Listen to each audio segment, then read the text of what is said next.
From Washington, this is VOA News.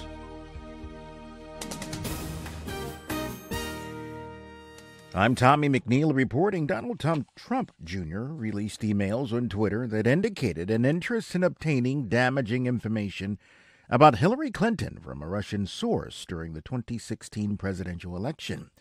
Republican Senator Susan Collins serves on the Intelligence Committee. The emails deserve a thorough investigation.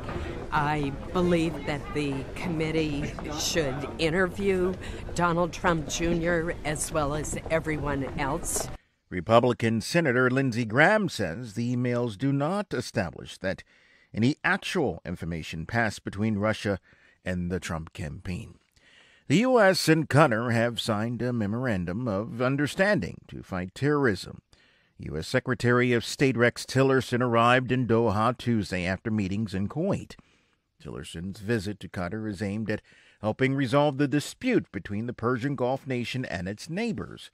State Department spokeswoman Heather Nauert discussed with reporters where each stands on terror financing. I think to highlight that the United States and Qatar have this agreement on terror financing, it sends a really good message to all of the nations that, hey, look, we can get to this agreement on this. We can get to an agreement that terror financing is a major issue and a major concern. So I think that helps set a good example for the other nations that, we hope that they will come to the table with us as well. And Tillerson will visit Saudi Arabia Wednesday to meet with officials from the other Gulf states involved in the dispute with Qatar. Last month, Saudi Arabia, United Arab Emirates, Bahrain, Egypt all severed diplomatic ties and instituted a land, air, and sea blockade of Qatar, accusing the country of supporting terrorism. This is VOA News. The commander of coalition forces in Iraq says he is hopeful that Islamic State leader Abu Bakr al-Baghdadi is deader than a doornail, but he cautioned, regardless of whether the terror leader is alive or dead, the fight to reclaim all of Iraq from the group's grip is far from over. It was offered an additional thought that if he's dead, that means someone's running ISIS, and I think that they're trying to keep his death quiet.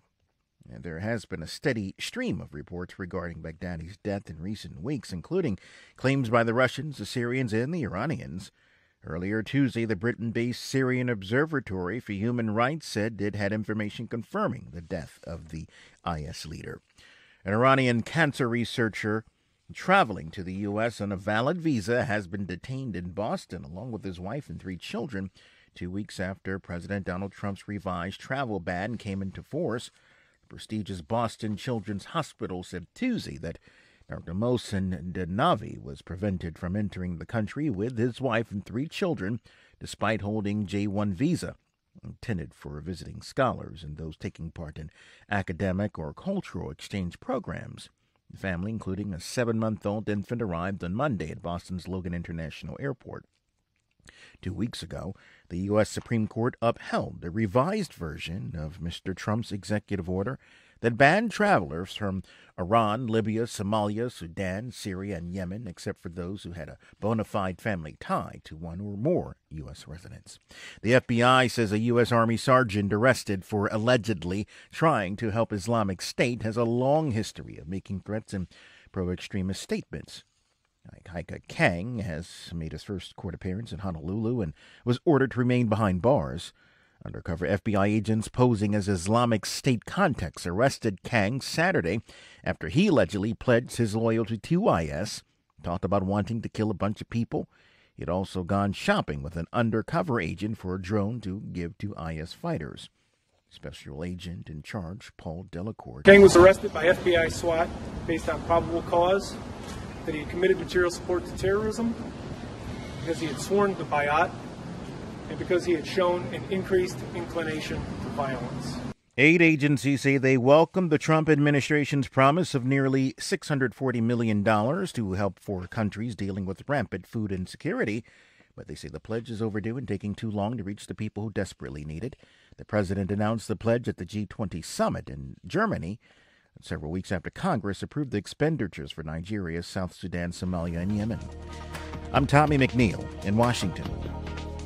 That's the latest world news from VOA.